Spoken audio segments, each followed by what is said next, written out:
ହିମାଳୟର ଅତ୍ୟନ୍ତ ଗଭୀର ଅଞ୍ଚଳରେ ଅଛି ଏକ ଦିବ୍ୟ ପର୍ବତ, ଯାହାକୁ ପୃଥିବୀର ସବୁଠାରୁ ପବିତ୍ର ସ୍ଥାନ ବୋଲି କୁହାଯାଏ। ସେହି ପର୍ବତ ହେଉଛି କୈଳାସ। କିନ୍ତୁ ବନ୍ଧୁମାନେ, କାହିଁକି ଆଜି ପର୍ଯ୍ୟନ୍ତ କେହି କୈଳାସ ପର୍ବତର ଶିଖରକୁ ଚଢ଼ି ପାରିନାହାନ୍ତି? କାହିଁକି ସେଠାରେ ସମୟ ଅଲଗା ଭାବରେ ଚାଲେ? କାହିଁକି ବିଜ୍ଞାନ ମଧ୍ୟ ଏହି ରହସ୍ୟ ସମ୍ମୁଖରେ ନୀରବ? ଆଜି ଆମେ ଜାଣିବା କୈଳାସର ସେହି ଅଦ୍ଭୁତ ରହସ୍ୟ, ଯାହାକୁ ଶୁଣିଲେ ଆପଣମାନଙ୍କ ମନ ଆଚମ୍ବିତ ହୋଇଯିବ। ପୁରାଣ ଅନୁସାରେ କୈଳାସ ପର୍ବତ ହେଉଛି ସ୍ୱୟଂ ମହାଦେବଙ୍କ ନିବାସ ସ୍ଥାନ। ଏଠାରେ ମହାଦେବ ମାତା ପାର୍ବତୀଙ୍କ ସହ ବିରାଜମାନ। ଏଠାରେ ନନ୍ଦିଗଣ, ଯକ୍ଷ ଏବଂ ଦେବତାମାନେ ସେବା କରନ୍ତି। କୁହାଯାଏ କୈଳାସ କେବଳ ଗୋଟିଏ ପର୍ବତ ନୁହେଁ, ଏହା ହେଉଛି ଦିବ୍ୟ ଶକ୍ତିର କେନ୍ଦ୍ର। ଏଠାରେ ପ୍ରତ୍ୟେକ ପଥର, ପ୍ରତ୍ୟେକ ଜୀବନରେ ଓମ୍ ନମଃ ଶିବାୟର ଧ୍ୱନି ଗୁଞ୍ଜି ଉଠେ। ବିଶ୍ୱର ସବୁଠାରୁ ଉଚ୍ଚ ପର୍ବତ ଏଭରେଷ୍ଟକୁ ହଜାରେ ଲୋକ ଚଢ଼ିଛନ୍ତି, କିନ୍ତୁ କୈଳାସ ଆଜି ପର୍ଯ୍ୟନ୍ତ କେହି ସଫଳ ହୋଇପାରିନାହାନ୍ତି। କୁହାଯାଏ ଯେଉଁମାନେ ଚଢ଼ିବାକୁ ଚେଷ୍ଟା କଲେ ସେମାନେ ଅଜଣା ଶକ୍ତିକୁ ଅନୁଭବ କଲେ। କେହି କହିଲେ ସେମାନଙ୍କ ଶରୀର ଅଚାନକ ଦୁର୍ବଳ ହୋଇଗଲା, କେହି କହିଲେ ଦିଗ ଭୁଲିଗଲେ, ଆଉ କେହି କହିଲେ ସେଠାରେ ସମୟ ବହୁତ ଦ୍ରୁତ ଗତିରେ ଚାଲେ। କେତେକ ଲୋକ ତ କହିଛନ୍ତି ସେଠାରେ ଚୂଳ ଓ ନଖ ସାଧାରଣଠାରୁ ବେଶୀ ଦ୍ରୁତରେ ବଢ଼େ।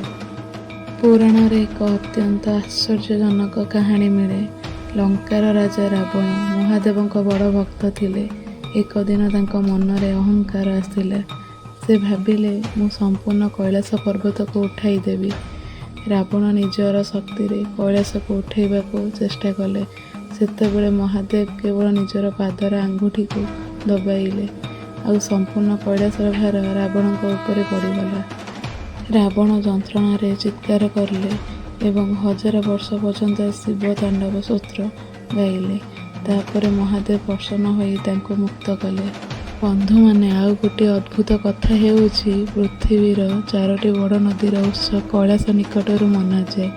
ସିନ୍ଧୁ, ସତଲୁଜ, ବ୍ରହ୍ମପୁତ୍ର ଓ କର୍ଣ୍ଣାଳୀ ନଦୀ।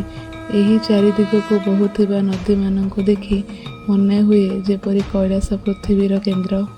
ବୈଜ୍ଞାନିକମାନେ ମଧ୍ୟ କୈଳାସର ରହସ୍ୟକୁ ନେଇ ଆଶ୍ଚର୍ଯ୍ୟରେ ଅଛନ୍ତି। ସାଟେଲାଇଟ୍ ଛବିରେ କୈଳାସର ଆକୃତି ଏକ ବିଶାଳ ପିରାମିଡ୍ ଭଳି ଦେଖାଯାଏ। କେତେକ ଗବେଷକ ଏହାକୁ ପୃଥିବୀର ଆଧ୍ୟାତ୍ମିକ କେନ୍ଦ୍ର ବୋଲି କୁହନ୍ତି, କିନ୍ତୁ ଆଜି ପର୍ଯ୍ୟନ୍ତ ଏହାର ସମ୍ପୂର୍ଣ୍ଣ ରହସ୍ୟ କେହି ଜାଣିପାରିନାହାନ୍ତି। ତେଣୁ ବନ୍ଧୁମାନେ, କୈଳାସ କେବଳ ଗୋଟିଏ ପର୍ବତ ନୁହେଁ, ଏହା ହେଉଛି ଭକ୍ତି, ଶକ୍ତି ଓ ଦିବ୍ୟତାର ପ୍ରତୀକ। ଯେଉଁଠାରେ ବିଜ୍ଞାନ ଶେଷ ହୋଇଯାଏ, ସେହିଠାରୁ ଆରମ୍ଭ ହୁଏ ମହାଦେବଙ୍କ ରହସ୍ୟ। ଯଦି ଆପଣ ମହାଦେବଙ୍କ ଭକ୍ତ, ତେବେ କମେଣ୍ଟରେ ନିଶ୍ଚୟ ଲେଖନ୍ତୁ ହର ହର ମହାଦେବ। ଏବଂ ଏମିତି ରହସ୍ୟମୟ ଭିଡ଼ିଓ ପାଇଁ ଚ୍ୟାନେଲ ନିଜସ୍ୱରକୁ ସବସ୍କ୍ରାଇବ୍ କରି ରଖନ୍ତୁ।